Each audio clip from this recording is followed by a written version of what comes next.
Alors, bienvenue à tous et à toutes pour cette cinquième conférence sur le thème du sacré. Voilà, donc vous savez que nous avons eu 4 conférences que vous pouvez toutes revisionner à partir de notre site. Donc, une première conférence d'introduction, puis une conférence à 2 voix avec Bernard Perret, qui est là, je crois, et puis Philippe Haddad sur la déconstruction du sacré dans le judaïsme et le christianisme, une conférence avec Daniel Hervieux-Léger sur le retour du sacré, point d'interrogation, dans nos sociétés, puis une conférence avec James Allison sur le christianisme est une religion comme les autres, n'est-il qu'une religion comme les autres, voilà, sur justement la place du sacré ou l'éviction du sacré à l'intérieur du christianisme. Voilà, donc aujourd'hui nous sommes très heureux d'accueillir Jun Liang Pan, qui donc va nous faire un grand saut qui va aussi nous ramener chez nous, parce que je pense qu'effectivement, s'ouvrir à l'autre, c'est aussi apprendre à se connaître soi-même. Nous avons l'idée de faire ensuite, à l'issue de ce cycle de conférences, peut-être à la rentrée prochaine, une rencontre où nous pourrions échanger entre nous pour voir effectivement où nous en sommes nous-mêmes sur cette question après avoir écouté finalement tous ces savants qui nous auront entretenus. Voilà. Alors, si vous ne souhaitez pas apparaître dans la vidéo, puisque nous l'enregistrons, il vous suffit de fermer votre caméra. On ne verra pas votre visage. Là, je vais fermer tous les micros pour que, effectivement, on puisse entendre notre conférencier sans tous les bruits parasites qui pourraient surgir. Voilà. Je vais laisser maintenant la parole à Frédéric. Oui, je te remercie, Claudine. Ce soir, avec notre conférence Espace sacré en Chine, faire corps avec le cosmos, nous ouvrons une fenêtre sur la Chine. Nous sommes heureux que Pan Chunliang, avec nous ce soir, ait accepté de relever le défi d'un débat sur l'interculturel et l'interreligieux avec les baptisés du Grand Paris, et nous l'en remercions. Non seulement nous allons à la rencontre de nos frères de Chine, dont la culture, faut-il le rappeler, a plus de 3000 ans, où le christianisme est devenu une religion nationale et où le nombre des pratiquants dépasse celui de nos pays européens. Nous allons aussi en quelque sorte dialoguer, méditer sur cette autre réalité du sacré qui nous touche d'une manière ou d'une autre. C'est sans prétention et dans un esprit bienveillant de découverte de l'autre et d'écoute que nous accueillons Jun Liang. Bonsoir, Jun Liang. Bonsoir. Merci d'être avec nous ce soir. Je vais juste te présenter brièvement pour te situer un peu pour tout le monde. Merci. Tu es originaire de Wenzhou, dans le sud-est de la Chine, à 400 km au-dessus de Shanghai, dans la province du Zhejiang. Tu es en France depuis une quinzaine d'années. Tu es historien en sciences religieuses, maître de conférences à Université Paris-Cité, ex-Diderot, le dernier nom de ex-Diderot. C'est sous la direction de John Lagerwey, actuellement directeur de l'Institut Ritchie de Paris, que tu as fait ta thèse. Ta recherche porte sur le taoïsme, les religions populaires et le protestantisme chinois en Chine et en France. Après ta présentation, nous aurons ensuite un partage à partir des questions que les participants voudront proposer. Nous avons préparé aussi une fiche bibliographique que nous vous enverrons bien volontiers si vous envoyez un mail à l'adresse électronique que j'ai indiquée dans la partie discutée sur votre droite. Vous recherchez en bas, j'ai mis mon mail et vous pouvez me la réclamer. Voilà. C'est à toi, Jun Liang. Je te laisse la parole. Merci. Merci de m'avoir invité. Je suis très heureux d'être là et pour vous présenter la notion du sacré en Chine. Alors, je vais vous partager un PPT. Voilà. Alors, quand on parle de la notion du sacré, on essaie toujours d'énumérer des exemples et de le définir par rapport à son environnement. Donc, pour saisir le sens du sacré, on a besoin de le contextualiser. Aujourd'hui, nous allons voir comment le sacré s'exprime dans son contexte chinois. En Chine, s'il existe une conception du sacré ultime à laquelle les autres notions du sacré se réfèrent, il s'agit sans doute de la cosmologie, c'est-à-dire un espace. La culture chinoise est une culture de l'espace dont l'importance s'exprime très clairement dans le mythe. En Occident, les mythes commencent souvent par une cosmogonie, c'est-à-dire la création du monde. Comme par exemple dans le christianisme, la Bible commence par la Genèse et termine avec l'Apocalypse, d'ailleurs. Autrement dit, il y a un temps. Il y a un temps créé par Dieu. Et c'est ce temps qui donne le temps sacré, qui donne la raison d'être au christianisme. Mais en Chine, il existe un mythe qui porte sur la création du monde. Or, ce mythe n'est jamais valorisé. Il se trouve toujours au second plan. Et la divinité créateur du monde n'est jamais vénérée comme divinité suprême dans un groupe religieux quel que soit. Son culte, s'il y en a, est très, très symbolique. En revanche, le mythe le plus célèbre, le plus influent, reste celui de Yu le Grand.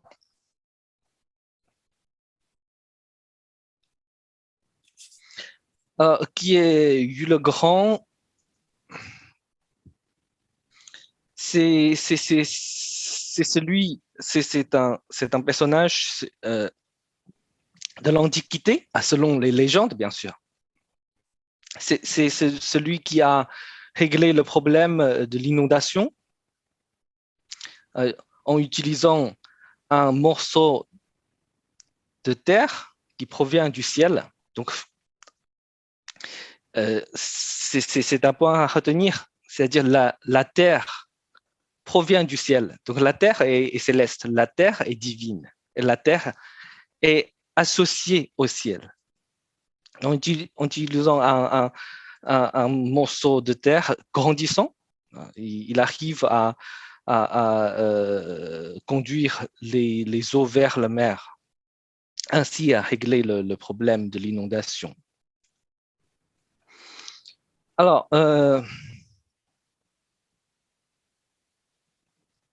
donc après cet exploit héroïque, Yu le Grand est devenu souverain. C'est alors un mythe qui porte sur la gestion de l'espace. On peut déduire que celui qui est capable de gérer l'espace est qualifié pour gérer le pays.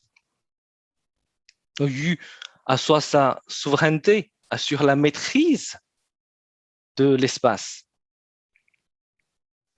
Ainsi, Yu le Grand est considéré comme le fondateur, par les Chinois, comme le fondateur de la première dynastie chinoise, la dynastie des Xia. D'ailleurs, le surnom, un nom émique de la Chine, Huaxia, qui veut dire le grand Xia ou le Xia glorieux, émane de cette dynastie, de cette dynastie mythique. Il faut savoir que cette dynastie reste mythique parce que pour les chercheurs, c'est plutôt la dynastie suivante, la dynastie des Shang, qui constitue la période liminaire de l'histoire de la Chine, car les premiers témoignages d'un système d'écriture datant du milieu de cette dynastie. La dynastie des Xia est cependant nécessaire pour les Chinois et pour le gouvernement chinois, parce qu'elle leur permet de remonter l'histoire de la Chine a une origine divine.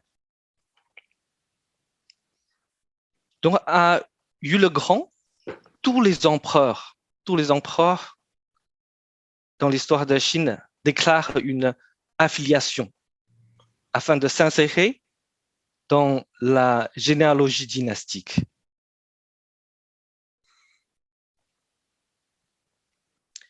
Donc, Yu le Grand représente un commencement, mais ce commencement n'est possible que quand l'espace est régulé.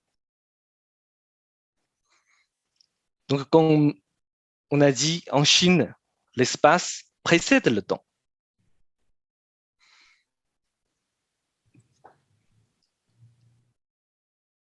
Donc, vous pouvez voir, je vous montre quelques images concernant Yu le Grand. Vous voyez, il y a Yu le Grand qui était en train de réguler, gérer l'eau. Et puis, Yu le Grand, sous l'image d'un empereur, d'un roi. Et puis, comme il dit, vraiment, tous les empereurs, y compris le gouvernement communiste, déclarent une affiliation à ce personnage mythique. Donc, en fait, c'est depuis 2008, le gouvernement organise un culte annuel à Yu. Imaginez un gouvernement athée, communiste, organise un sacrifice à un personnage mythique.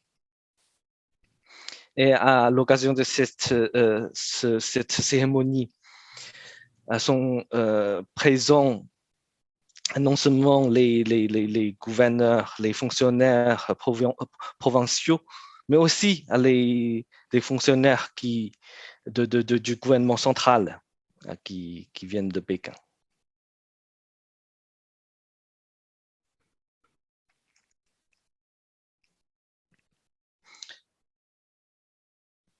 Alors, comme à l'Antiquité, à la Chine, enfin, la Terre en Chine, la Terre est conçue comme quelque chose qui flotte sur l'eau. C'est pourquoi, de temps en temps, l'eau fait irruption et provoque l'inondation. Donc, les montagnes sont nécessaires pour fixer la terre. Et c'est ça la fonction essentielle d'une montagne en Chine, est de fixer la terre. Ainsi, elle contribue à la consolidation de l'ordre social.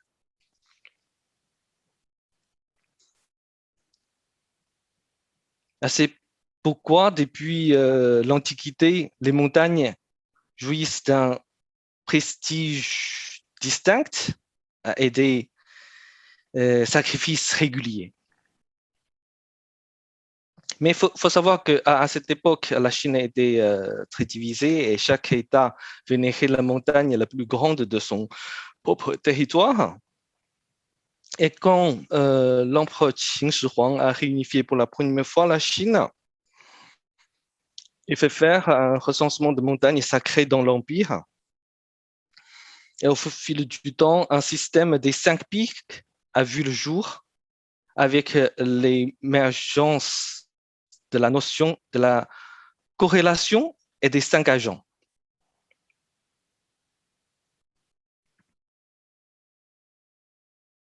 Les 5 pics, vous voyez, se trouvent donc effectivement à 5 points cardinaux et qui correspondent donc aux 5 agents dans la théorie de la corrélation. Les 5 agents, ce sont le métal, le bois, l'eau, le feu et la terre. Ce sont 5 agents, ce sont 5 éléments essentiels qui composent l'univers, le cosmos.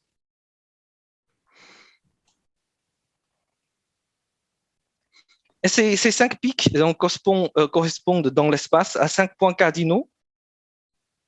Elles représentent, par conséquent, le cosmos sur Terre. De surcroît, il s'agit d'un espace habité. Parce que nous connaissons les 4 points cardinaux. Alors là, c'est un système, disons, normal. Mais en Chine, à ce système, on ajoute un point disons, fictif, un point de subjectivité, c'est le centre, le milieu. Enfin, d'ailleurs, c'est la raison pour laquelle la Chine est appelée l'empire du milieu, parce que voilà, c'est ça l'importance de ce point du milieu, qui est un point stratégique.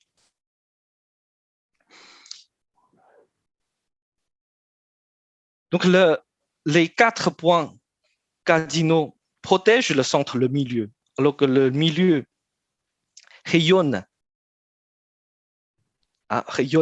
vers les 4 points. Les 4 coins.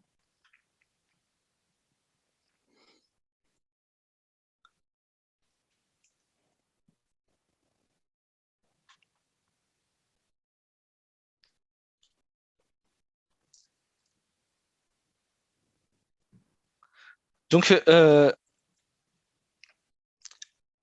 après avoir recensé donc l'existence des montagnes sacrées dans l'Empire,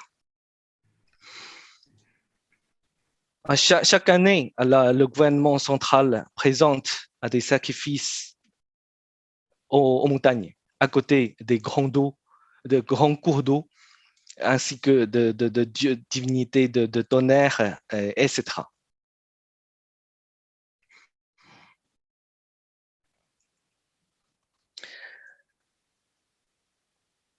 Si la montagne est considérée comme sacrée, c'est non seulement elle a la fonction de fixer la terre, mais aussi la montagne, c'est le point le plus élevé sur la Terre. Donc, elle est souvent, en Chine, elle est considérée comme lieu de communication avec le ciel, avec la dimension divine. C'est la raison pour laquelle, après avoir réunifié la Chine, le premier empereur de la Chine, Qin Shi Huang, a organisé un grand sacrifice à la montagne Tai. Donc, c'est la montagne du Nord, la montagne Nord parmi les 5 pics, pour annoncer donc l'avènement d'un nouveau régime et l'avènement d'une période de la Grande Paix. La montagne est aussi considérée comme le séjour d'immortels. Donc, des empereurs qui s'intéressent à l'immortalité sont allés souvent faire un tour d'inspection dans les pays lointains et grimper sur les montagnes dans l'espoir de rencontrer des immortels. Ce genre de contes et de légendes sont très abondantes dans la littérature de la Chine ancienne.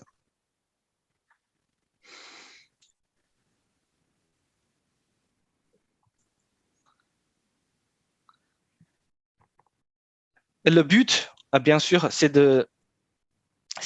d'avoir l'immortalité. Dans les contes, quand on rencontre des immortels, ces derniers vont donner des herbes divines de l'élixir de longue vie, etc. Donc, depuis l'Antiquité, la montagne est associée aux pratiques de quête d'immortalité. Les pratiquants donc, sont allés à la montagne pour pratiquer la méditation, etc. Les taoïstes, des moines bouddhistes ont construit des temples, des monastiques sur les montagnes. Parce que la montagne représente une zone favorable pour les pratiques de longévité. Enfin, longévité ou d'immortalité.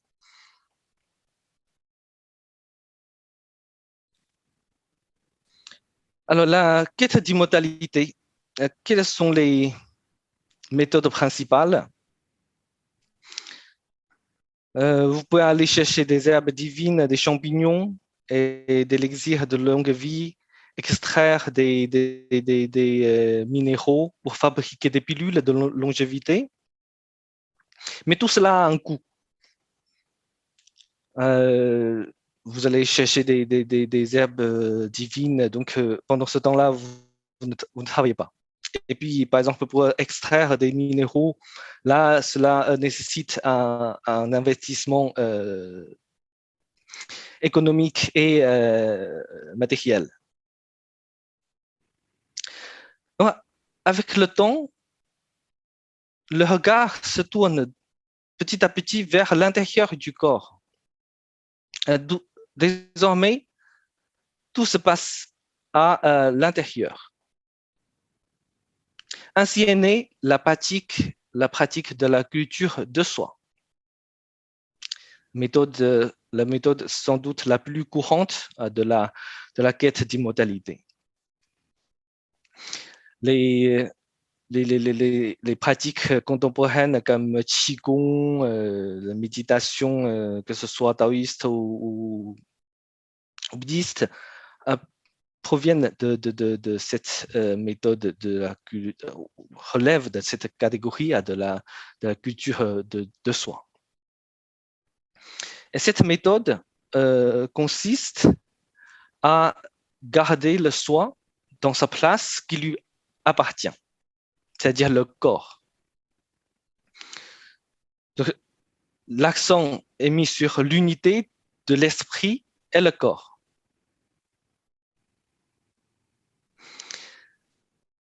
Donc, si la culture chinoise insiste sur l'espace, il est naturel que le corps est autant valorisé que l'esprit.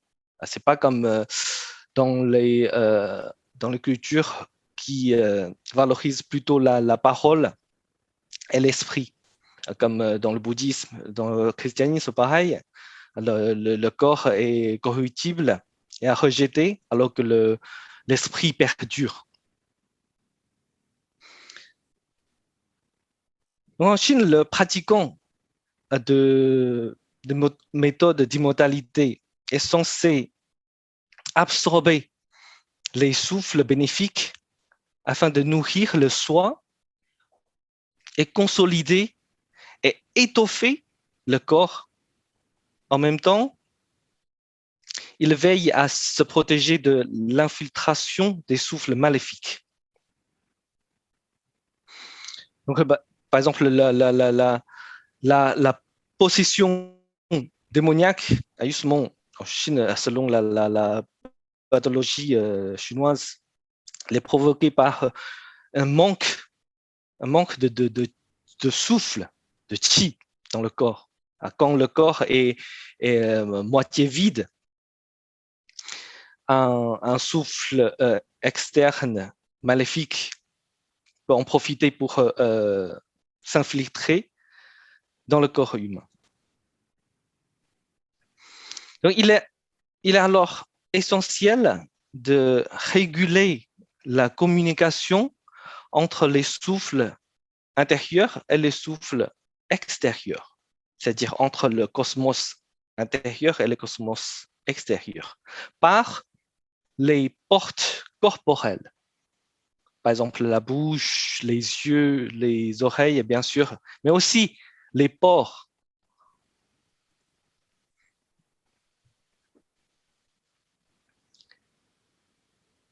Donc, le corps est très important et c'est pourquoi en Chine, c'est pas vraiment le salut, disons, mais la longévité, voire l'immortalité qui intéresse les Chinois.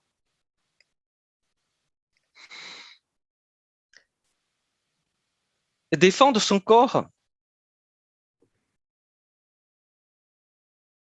Ah, ah oui, pardon. Euh, alors, donc on va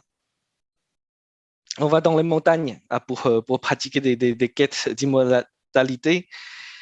Et on, pour les Chinois, dans la vision des Chinois,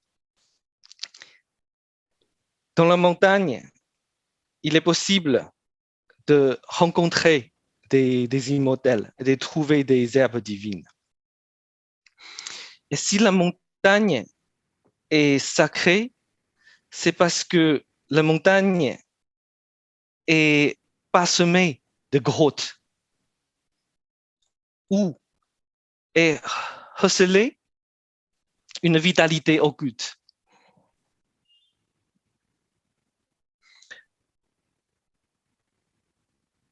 En plus, toutes ces grottes sont reliées. Donc, si on entre dans une grotte, par exemple dans le nord de la Chine, il est possible de sortir par une grotte dans le sud de la Chine. Que cela veut dire? Cela veut dire que ces grottes jouent un rôle qui ressemble aux veines dans le corps humain. Donc, c'est dans ces grottes où circule le souffle, l'énergie, la vitalité. Et c'est dans ces grottes où les immortels errent, musent.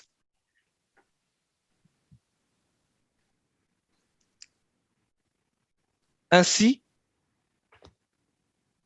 si la montagne est un espace, c'est aussi un espace habité. Donc, habité par les divinités, habité par une énergie vitale. C'est tout comme le cosmos, qui est habité par les divinités. Le taoïsme a amplifié, a intégré à cette notion de montagne sacrée et elle l'a amplifié tout en créant un système de lieux sacrés taoïstes qui s'appelle les grottes ciel. Donc les grottes, c'est où on communique avec le ciel, avec la divinité. Et dans le système taoïste,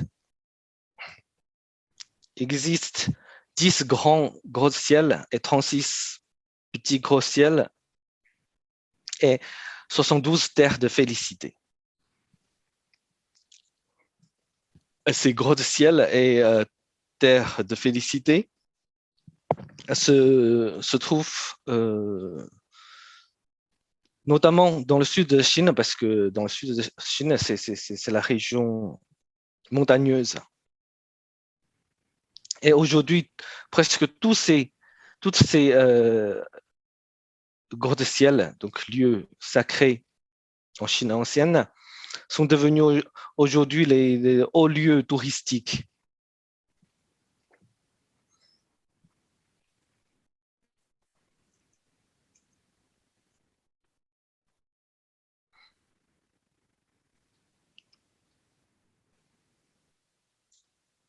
Alors, comme on a déjà dit, le, le, le,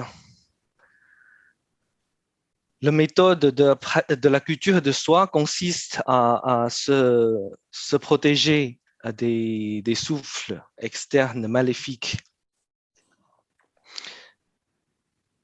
Donc, défendre son corps revient à défendre un territoire dont le soi est souverain. En effet, le corps humain en Chine, le corps humain est souvent comparé à un pays.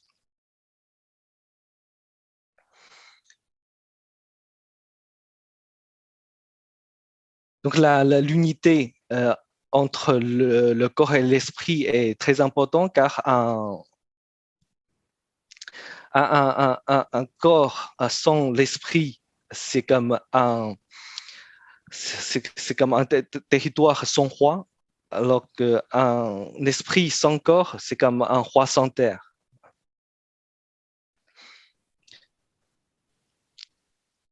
Et donc, avec cette comparaison métaphorique, la pratique de la culture de soi revêt donc une dimension politique. Si le médiumnisme est violemment critiqué par les lettrés confuciens, les moines bouddhistes et les maîtres taoïstes de manière conjointe, c'est justement parce que, selon eux, les médiums, le chaman, prête son corps à un esprit externe, un intrus. Alors que eux, ce sont les religions dans lesquelles ils sont maîtres de leur soi. Et justement, la culture de soi est partagée par ces trois religions. On trouve la culture de soi dans ces trois religions, le confucianisme, le taoïsme et le bouddhisme. Donc la souveraineté est une exigence, à une condition sine qua non pour l'empereur. Ce dernier est désormais censé être quelqu'un qui est capable de forger, grâce à la culture de soi, à l'intérieur, une sainteté qui rayonne vers l'extérieur, qui allume et qui civilise ses sujets. Donc, cette sainteté interne donne une légitimité à son règne.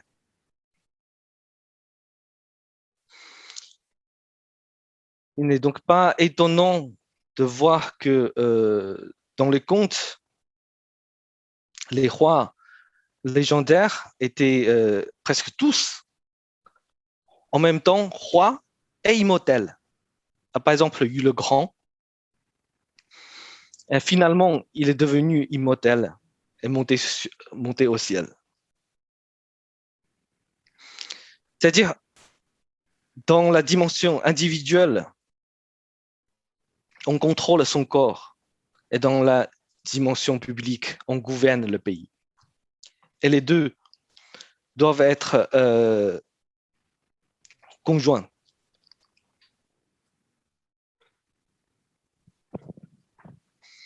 Et c'est très important aussi pour les lettrés.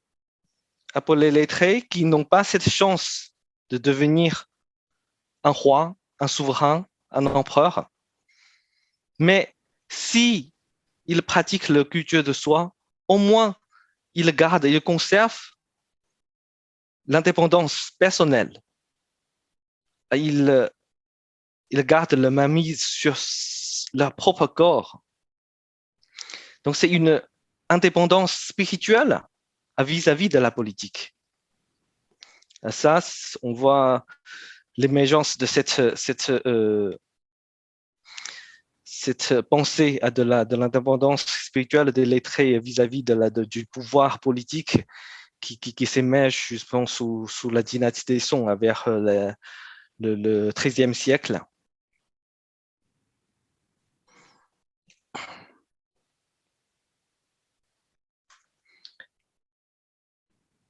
Donc les lettrés, en Chine, il y a dans le confucianisme, il y a une phrase très connue, c'est on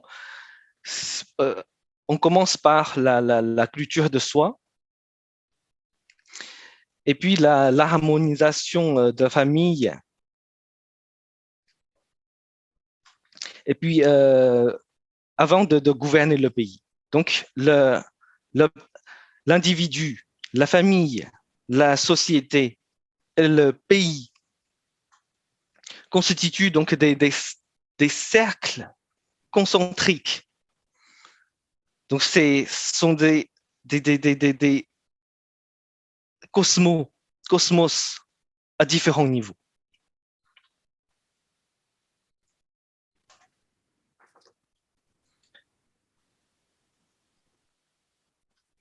Le taoïsme, comme le taoïsme, c'est une synthèse à des notions, à des traditions chinoises. Donc, on voit que le taoïsme a intégré à cette notion de culture de soi, et la notion concernant l'unité entre corps et esprit. Et il a créé la conception de divinité corporelle. Dans le taoïsme, le corps est conçu comme un petit cosmos. Donc, tout ce qui existe dans le cosmos existe aussi dans le corps. Par exemple, le soleil et la lune, ce sont les yeux. Et puis aussi les 5 éléments qui existent dans l'univers, dans le cosmos, existent aussi dans le corps humain. Et justement, ces 5 éléments qui permettent aux pratiquants de fabriquer un pilule interne, un pilule d'immortalité interne. Et puis la méditation est représentée sous forme d'une incursion interne. Vous voyez ce tableau qui représente justement la méditation, la visualisation interne. Donc, le pratiquant doit donc parcourir un paysage interne pour cultiver son soi.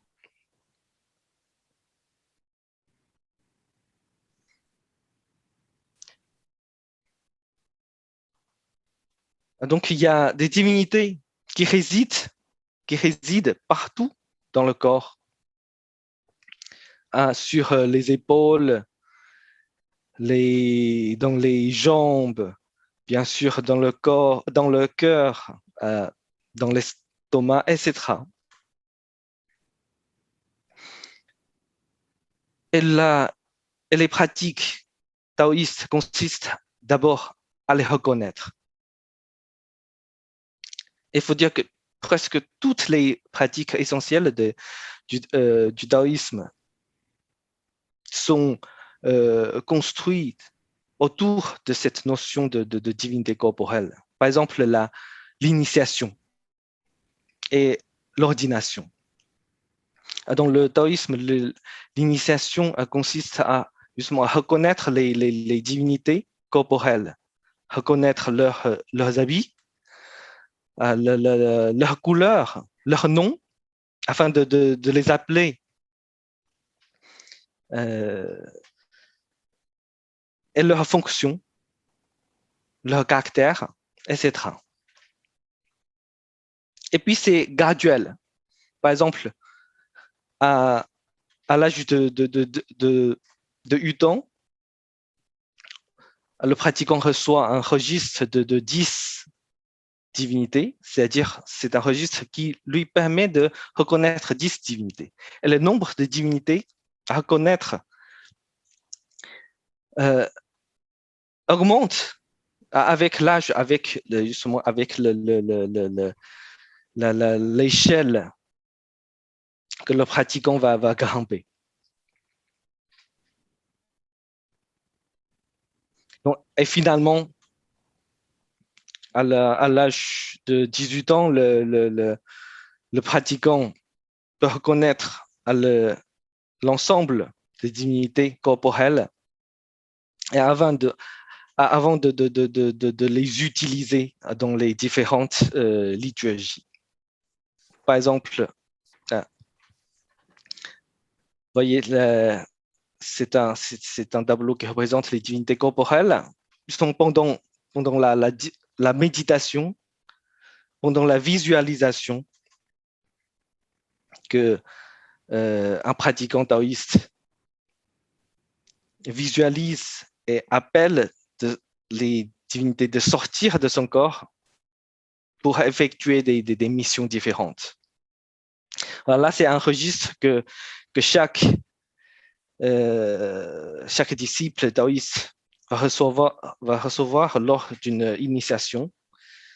Donc, c'est un effectif, justement, c'est un effectif céleste. Il s'agit d'une bureaucratie divine. Donc, un effectif affecté aux disciples lors d'une initiation et tout au long de sa vie, le disciple va commander cette armée et d'accomplir de différentes tâches. Et en même temps que lui, ainsi que sa troupe, vont gravir à l'échelle dans la hiérarchie religieuse.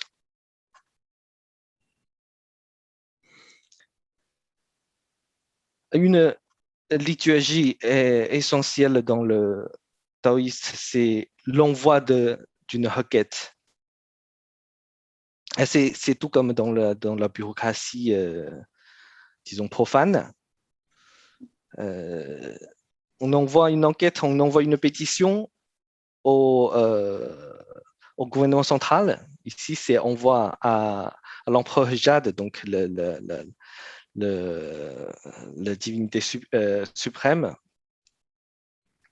pour demander pour qu'il envoie quelqu'un d'effectuer une mission. Donc, justement, pour le disciple, il faut sortir ces divinités corporelles pour qu'il apporte la requête et aller monter au ciel. Les requêtes sont recelées dans ces petits cartons.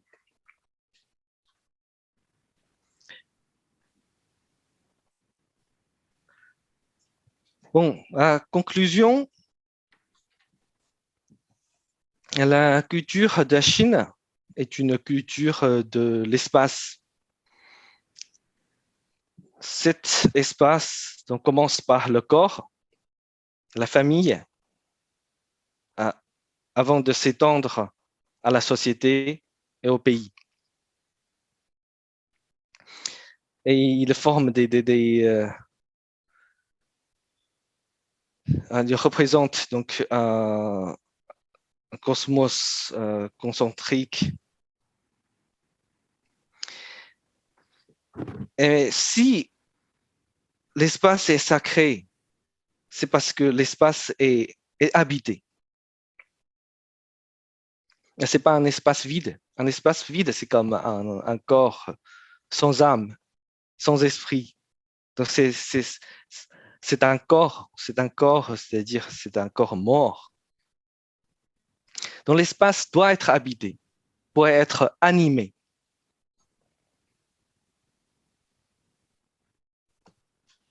Donc, l'essentiel est de comprendre où,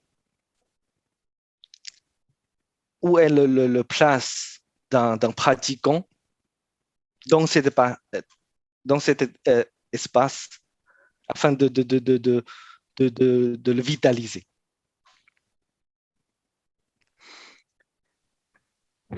Et tous les comportements de conduite d'une personnelle et les règles du fonctionnement d'une société et le principe de gouvernance d'un pays doit prendre sur le modèle cosmologique, parce que la cosmologie reste le sacré ultime, une référence du sacré.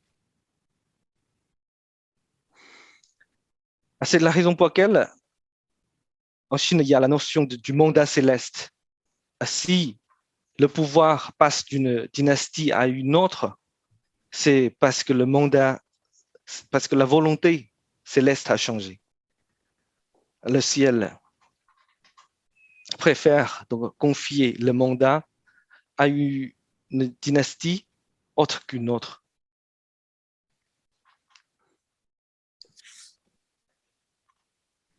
Et le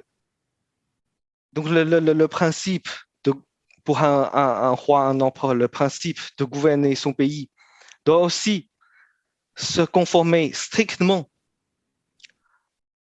au principe d'évolution, le principe de mutation cosmologique.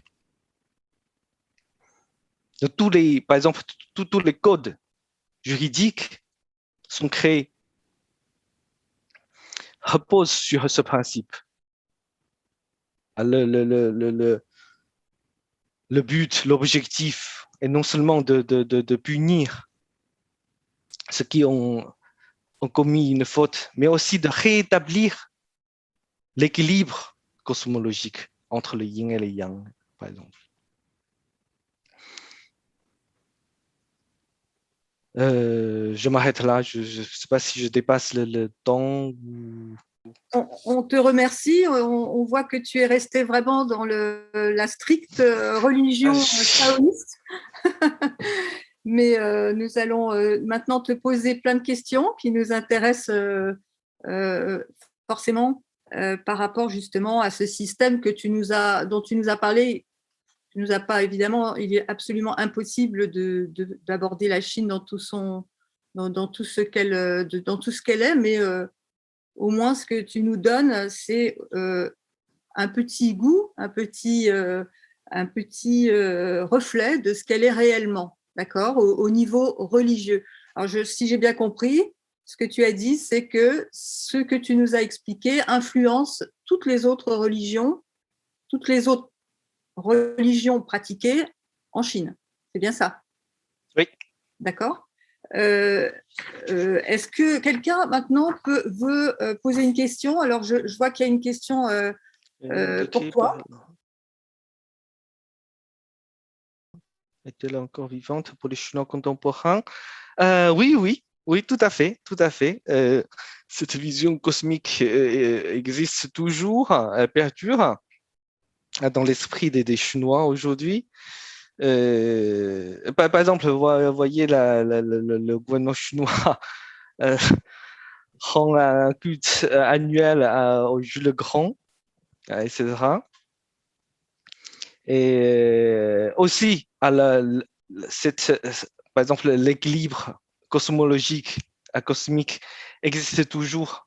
Quand, par exemple, il y a une calamité, une catastrophe naturelle, on dit que voilà, c'est parce que le gouvernement chinois, le leader, le président a commis a commis des fautes. Donc, ce qui a provoqué un équilibre dans le cosmos. C'est pour ça, voilà, le ciel a infligé des calamités, etc. C'est-à-dire que le nouveau dieu de la Chine est l'agent. Oui, ben là, mais c'est pas le même, c'est pas dans le même enfin, c'est pas dans la même dimension, quoi. L'argent, oui, mais après, vous voyez, les riches, les nouveaux riches invitent à des maîtres taoïstes pour, euh, pour aménager leur bureau, pour avoir un meilleur feng shui. Oui. Même si le nouveau Dieu est l'argent, mais la cosmologie sacrée est toujours là. Là, on a une question. Alors, est-ce que c'est fini avec la question de Patrick? Non, du coup, par exemple, la perception du corps dans son unité se décline-t-elle seulement en exercices comme le Qigong ou autre, sans référence spirituelle? C'est-à-dire, pour moi, c'est une référence spirituelle, l'unité entre esprit et corps.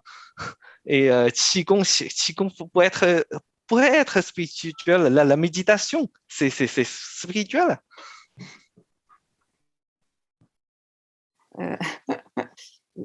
Donc, tu penses que, par exemple, juste pour rebondir sur cette question, tu penses, par exemple, que l'immortalité dont il est question conduit à une immortalité spirituelle qui aboutit à un paradis, à quelque chose, les gens attendent un paradis, ou bien ce n'est qu'une espérance d'un ciel physique, en fait. Ah bah, je tiens à dire que ce n'est pas une immortalité spirituelle. C'est en même temps une immortalité spirituelle et corporelle. Le corps doit être là. C'est pour ça je veux dire, des pratiquants anciens, ils ont avalé des pilules. C'est pour renforcer, c'est pour consolider le corps. Donc, l'immortalité passe en même temps par l'esprit et par le corps. Ah, donc, le paradis, c'est dans l'espoir, mais qu'il y ait un paradis ou pas, le mieux est d'avoir une vie, d'avoir une longue vie et voir une immortalité. Donc, c'est l'unité entre corps et esprit qui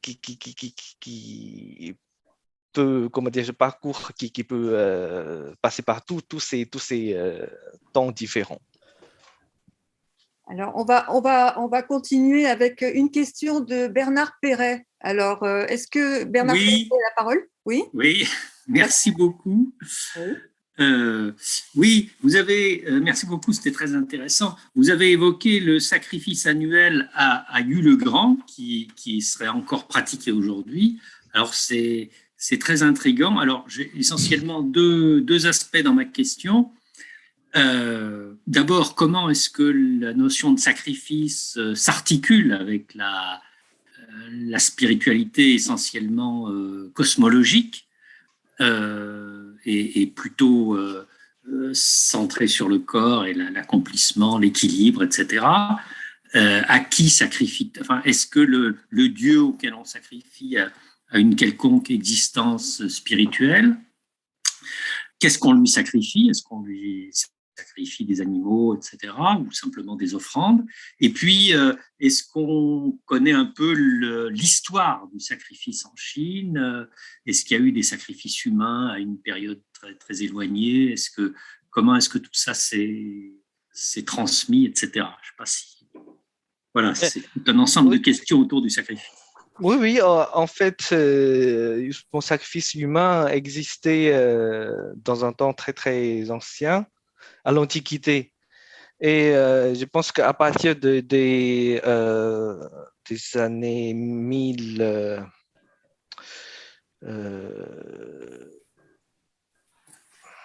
attendez, c'est peut-être vers 500 avant Jésus-Christ, on voit plus ce genre de sacrifice humain.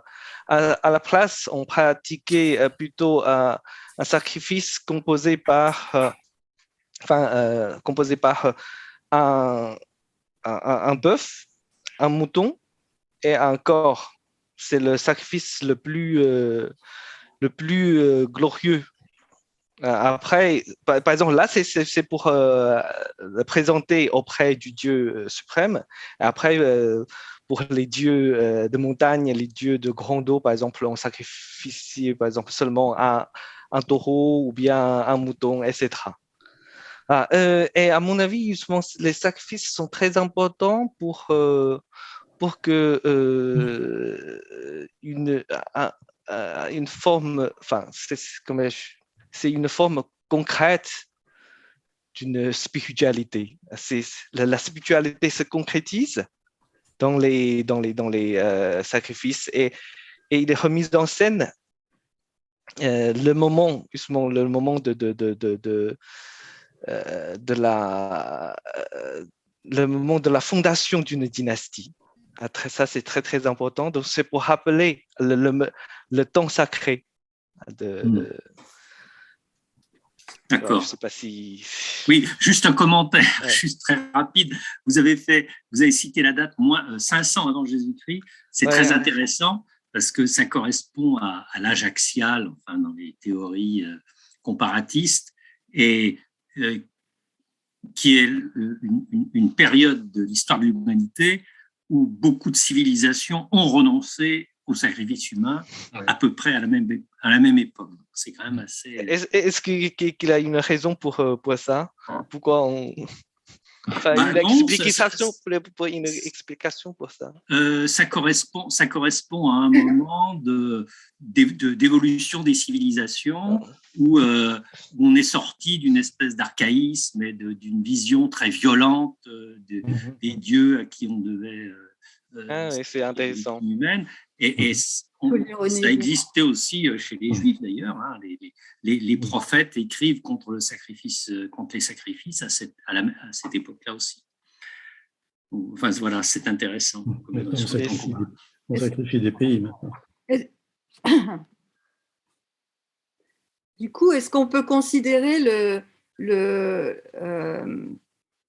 sacré, la recherche du sacré dans le taoïsme, que le sacré est lié à un mécanisme de contrôle de la violence, c'est-à-dire tout le phénomène de vouloir contrôler dans son corps et d'être en harmonie avec le cosmos, est-ce que c'est lié à une volonté de contrôle de la violence des forces naturelles.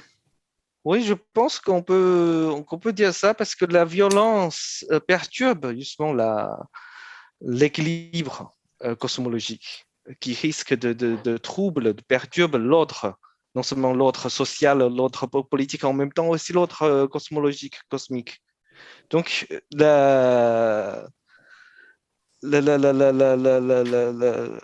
les pratiques taoïstes essaient justement de conserver ou bien rétablir cet ordre, cet équilibre cosmique, donc en évitant bien sûr la violence si c'est possible.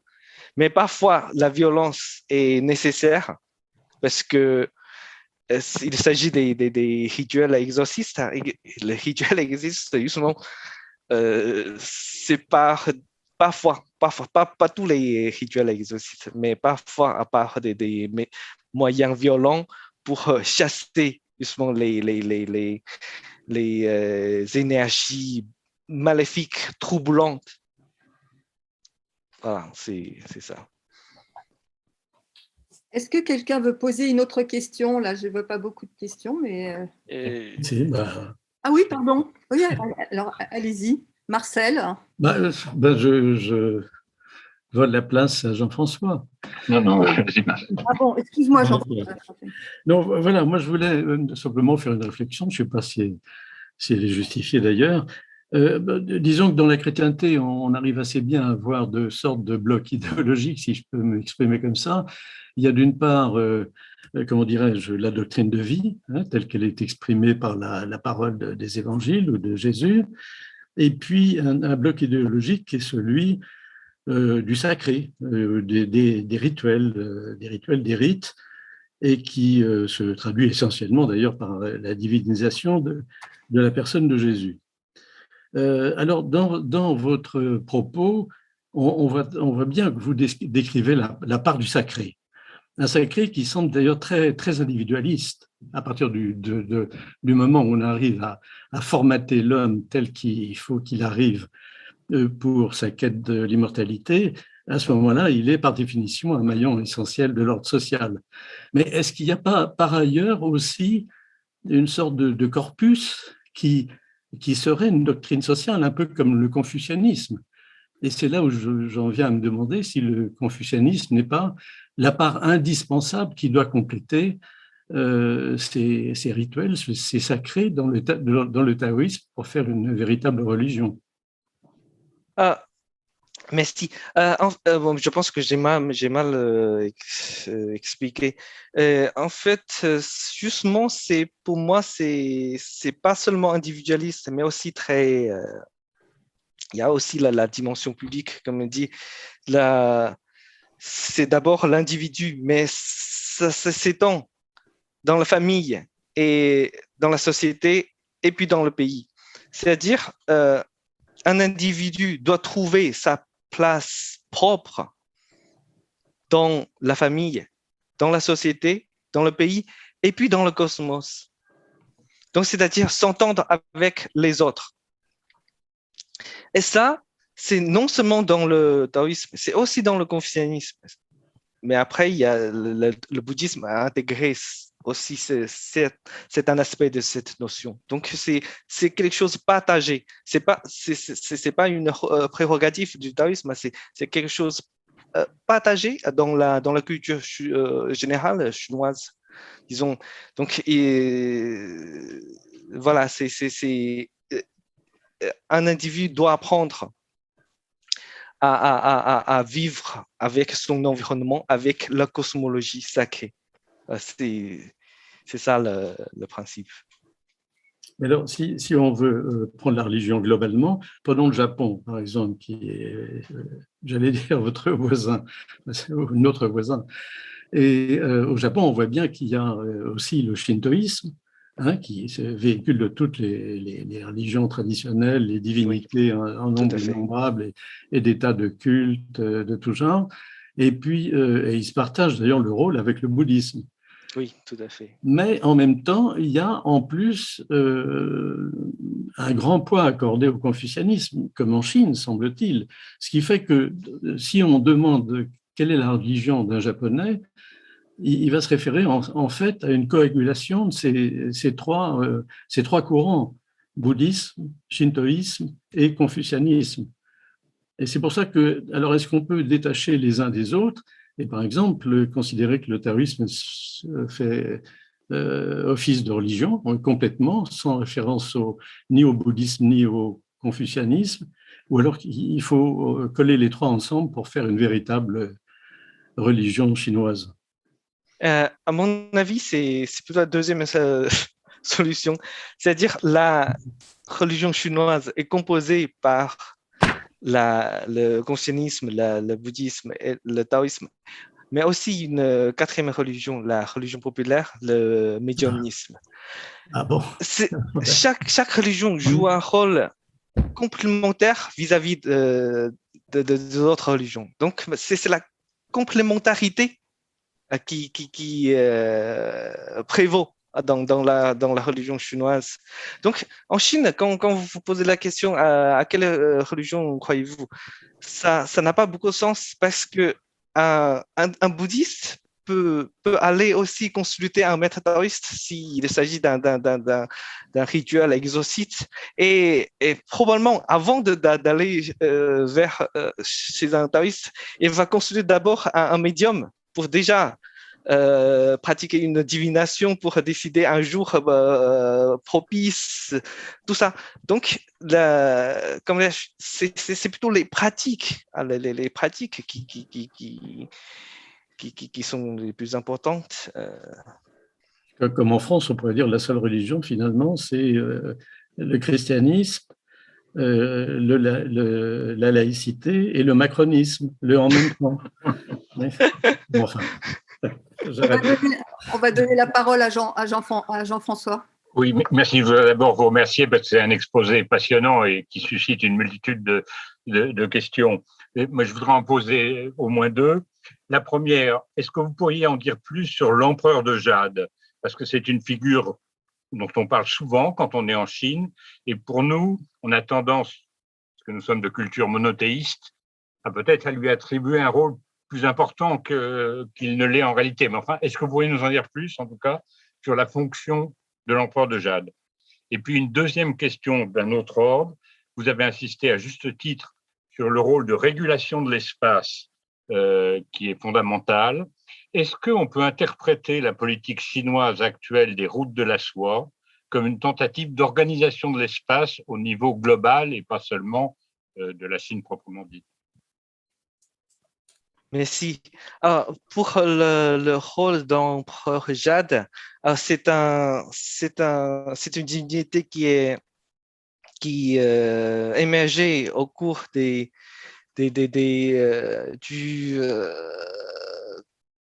12e siècle. Bien sûr,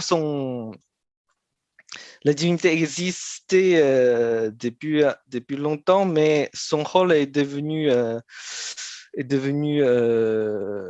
primordial sous la dynastie des Song, donc vers le 12e siècle.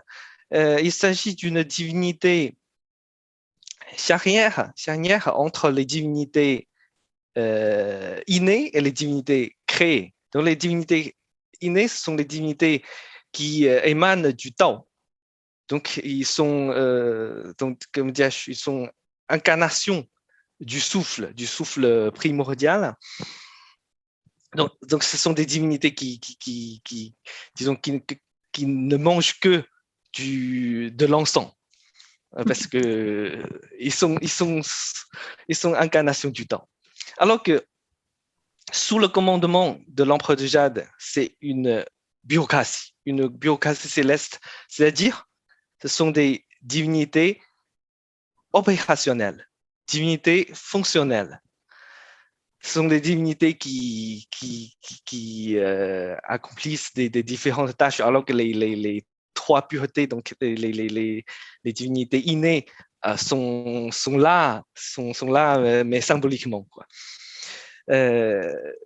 Voilà, donc l'empereur Jade est à la tête de cette grande bureaucratie qui est toujours au cours de croissance.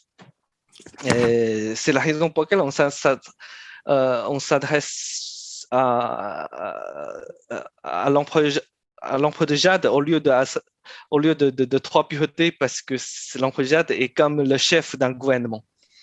C'est lui qui exorce les vœux des croyants, si vous voulez. Et alors, la nouvelle route de soie, alors, pour moi, il relève plutôt de la dimension géopolitique. Alors, est-ce que c'est une réorganisation de l'espace, disons, global? Je suis désolé, je ne saurais pas vous répondre et j'ose pas, surtout j'ose pas associer ces deux-là. Je suis désolé. On te comprend, c'est pas grave. Oui. Alors, il y a une autre question. Alors, ceux qui ont déjà posé des questions, ils peuvent baisser la main, là, leur main, parce qu'ils ont. Voilà. Est-ce que quelqu'un veut poser une autre question? Moi, j'ai une question aussi. Anne a levé la main. Je voudrais demander à notre conférencier, que je remercie beaucoup, de faire un petit peu d'histoire-fiction. Si Matteo Ricci était revenu à Rome et si les rites chinois avaient été acceptés par le Vatican, croyez-vous que le christianisme aurait eu un autre avenir en Chine? Ah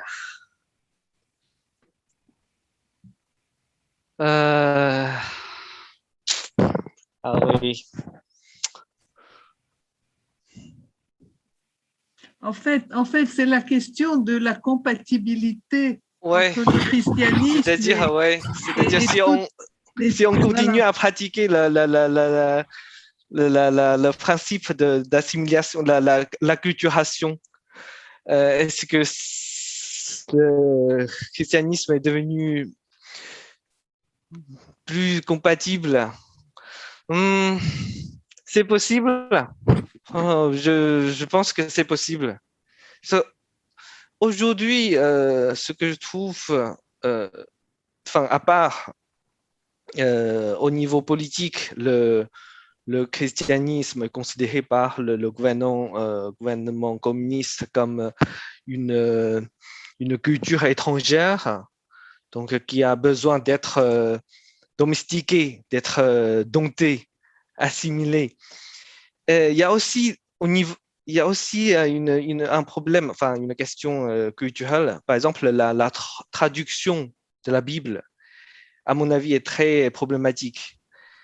Le bouddhisme était une religion étrangère pour les Chinois, mais les sutras ont été très bien traduits par la langue chinoise. Et petit à petit, ils sont devenus une partie intégrante de la littérature chinoise. Alors que ce n'est pas le cas de la bibliothèque, de la Bible. La Bible a été traduite pendant la période où c'est la période de transition entre une langue chinoise classique et une langue chinoise vulgaire. Donc, le style de la Bible est justement entre les deux.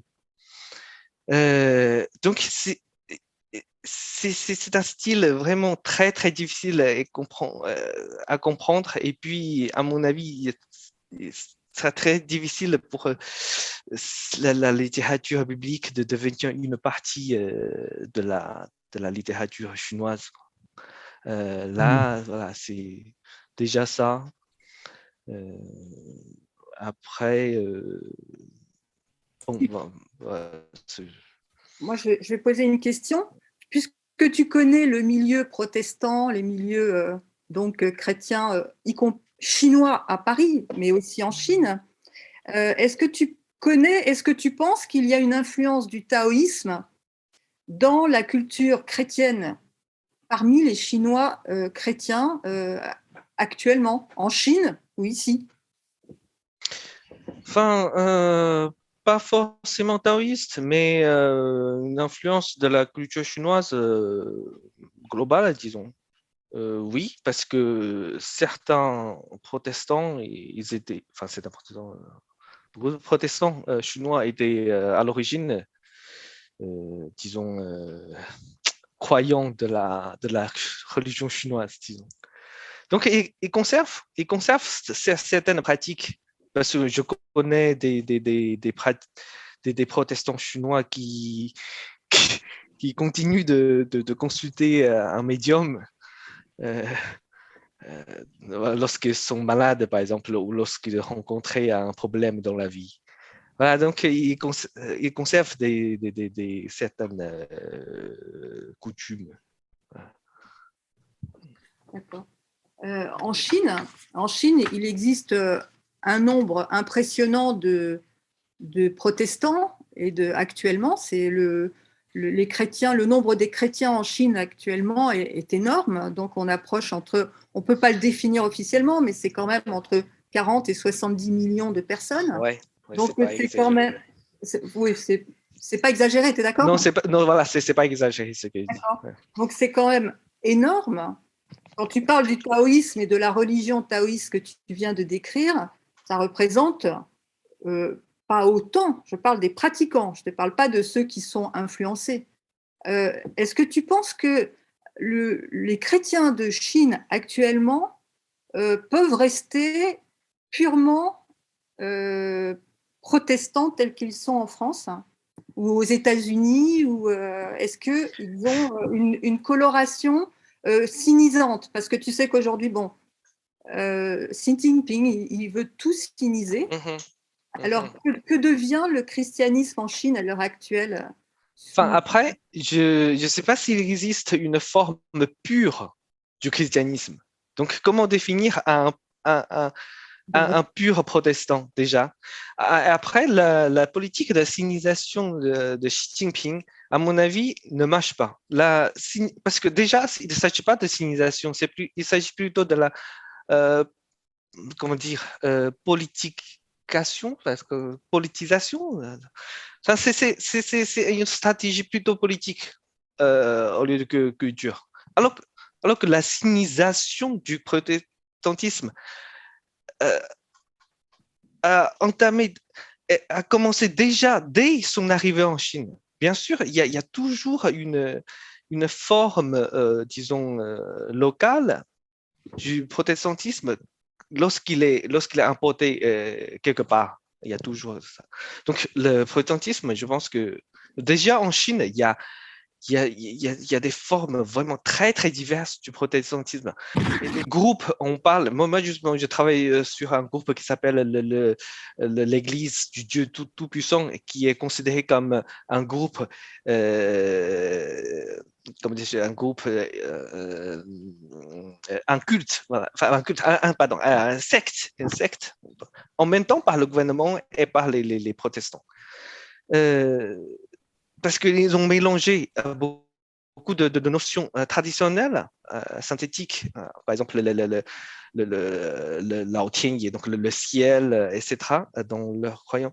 Donc, à mon avis, voilà, la localisation, la culturation, la signisation, ça existe depuis longtemps. Patrice, tu veux parler? Oui, c'est un peu dans la poursuite de ce qui vient d'être dit. Moi, j'avais entendu dire qu'il y avait plus de 70 millions de chrétiens en Chine, enfin, donc une proportion finalement de toute façon vraiment importante. C'est possible, c'est possible. Et j'avais entendu parler de 400 millions, ce qui me semblait quand même beaucoup là. Voilà, il doit sans doute être assez difficile d'avoir les chiffres exacts. Oh, très, très Moi, ce qui m'intrigue, c'est en quoi la référence au christianisme intéresse des Chinois à partir du moment où il y a un Dieu créateur, où il y a une trinité et où il y a une religion d'amour. Qu'est-ce qui peut expliquer l'attrait que représente cette religion pour des Chinois dont vous nous avez bien expliqué quand même le corpus culturel qui visiblement reste encore vivant malgré toutes les histoires, même malgré l'histoire qui est passée.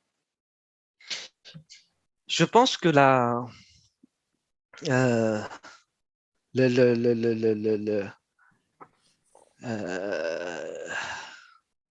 très paradoxalement, le développement du christianisme en Chine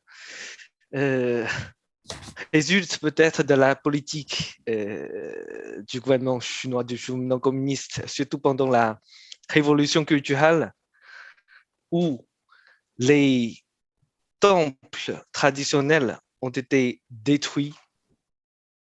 Donc, lors des années 80, avec l'assouplissement de la politique religieuse et les gens locaux, les habitants locaux commencent à reconstruire des temples, ils construisent une église. Parce que déjà, les temples traditionnels, très souvent, relèvent, disons, de la religion populaire, qui est considérée par le gouvernement, par le discours officiel, donc par le gouvernement, mais aussi par les intellectuels, comme une superstition. Alors, donc, à réprimer. Alors que le protestantisme est une religion reconnue par l'État. Donc, au lieu de construire un temple, disons, dédié à une divinité populaire, et construire une église est sur le même endroit, qui joue le même rôle. Très souvent, c'est le rôle de conserver le feng shui, l'argent, conserver l'eau dans un village, ou bien dompter un démon sur place. Donc, il joue le même rôle pour les villageois. Il joue le même rôle qu'un temple traditionnel. Donc, c'est-à-dire au niveau pratique, le christianisme remplace partiellement, au moins, des religions traditionnelles. Voilà. Et par exemple, après, oui, pardon. Après, il y a d'autres raisons qui poussent les Chinois à se convertir au christianisme. Il y a aussi parce que pour certains jeunes, le christianisme représente la civilisation occidentale, donc une civilisation qui est très prisée, qui est valorisée. Pas forcément en ce moment, mais peut-être un peu avant. Donc, cela représente leur statut aussi. C'est très divers les raisons. Moi, j'ai interviewé certains. Mais aussi, moi, je rencontrais beaucoup de convertis, enfin, beaucoup de protestants chinois qui sont convertis justement parce que leur maladie avait été guérie lors d'une messe ou d'un culte du dimanche. Et ce sont des raisons très, très pratiques, très, très concrètes qui le poussent de convertir. D'accord, merci. Je vous en prie. Est-ce qu'il y a une autre question? Moi, je veux bien, oui. Oui, allez-y. Oui, c'était simplement pour revenir rapidement sur la question de Han Supa concernant Matteo Ricci. Je pense que, à mon avis, c'est un point de vue personnel, mais je pense que les cultes sont à voir plutôt sous la forme d'organisation sociale. C'est des formes d'organisation sociale et les rites sont administrés par les églises, qui sont des institutions. Alors, il ne faut pas oublier qu'à l'époque, le Saint-Siège était quand même un État temporel extrêmement puissant. La Chine aussi, en particulier sur les mers, où ils se sont rencontrés d'ailleurs pacifiquement, et que ni le Saint-Siège ni la Chine ne pouvaient accepter de faire des amendements sur ces rites. Le Saint-Siège, s'il avait accepté les rites chinois, aurait perdu une grande partie de son pouvoir sur les fidèles chinois, et à l'inverse, il était exclu, je pense, pour l'empereur d'accepter l'intrusion et de voir que le Saint-Siège allait mettre son nez dans les affaires internes de la Chine. Voilà, c'est tout ce que je voulais ajouter à ce propos. Je ne sais pas si vous êtes d'accord. De toute façon, il me semble qu'à l'époque, de toute façon, Ricci et ses successeurs ont pratiqué plutôt une stratégie d'évangélisation auprès des intellectuels, des élites chinoises. Alors, moi, personnellement, je pense que cette stratégie était assez limitée parce que si on n'arrive pas à toucher le peuple, donc la masse, ça,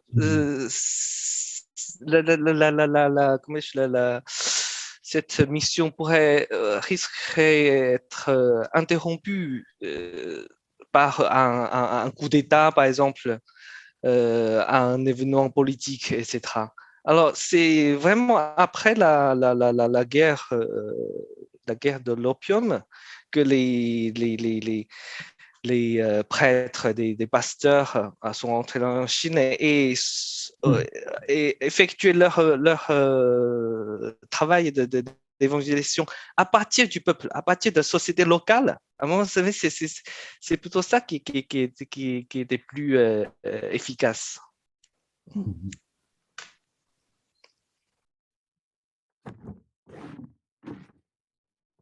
Frédéric, il y a une question posée par Josiane. Oui, alors merci beaucoup pour votre conférence. Avez-vous étudié le cas des Chinois en Outre-mer exemple à La Réunion, pratique dans un contexte de diversité culturelle et religieuse. Moi, j'ai un ami qui travaille sur la communauté chinoise à la Réunion. Là-bas, ils ont construit deux temples dédiés à deux divinités très, très populaires en Chine, un temple Gongong et puis un temple ouais, Shanti, oui. Voilà, donc ils conservent encore les rituels réguliers. Et après, il y a là aussi, il y a aussi une église protestante. Là, on trouve plutôt des migrants chinois. Voilà, c'est tout ce que je sais. C'est-à-dire qu'ils restent ensemble. Ils restent en communauté chinoise, ils restent ensemble. Ça dépend. Peut-être, enfin, je sais pas. Il me semble que, par exemple, à Paris, lors du Nouvel An, vous savez, dans le 13e arrondissement, on organise un défilé. Oui. Là, oui, on trouve en même temps des protestants et aussi disons, des Chinois traditionnels, quoi. Mais c'est parce que ce défilé revêt plutôt une caractéristique, disons, culturelle. Donc, c'est plus ouverte, disons. Alors, est-ce que je peux te poser une dernière question qui pourrait nous intéresser quelque part si d'autres ont des questions à poser, mais je pense que le temps passe et je voudrais te poser une question. Est-ce que dans tes connaissances, dans ta façon, est-ce qu'il existe les mêmes problèmes que ce que nous, on peut rencontrer, c'est-à-dire des débats, des contestations contre le cléricalisme, contre toutes ces questions que nous connaissons en Occident, est-ce qu'elles existent en Chine aujourd'hui? Est-ce que vous avez ce type de débat? Ça dépend de quel débat. Sur l'ecclésianisme, non pas à ma connaissance, parce que en Chine, il existe des très différents spécialistes religieux. Donc, il n'y a pas un clergé qui monopolise le pouvoir religieux. Du coup, voilà, il y a pas ce débat sur l'abus du pouvoir clérical, par exemple. Non, mais après, je sais pas, ça dépend de sujet. Bon. Est-ce que quelqu'un veut encore poser une question?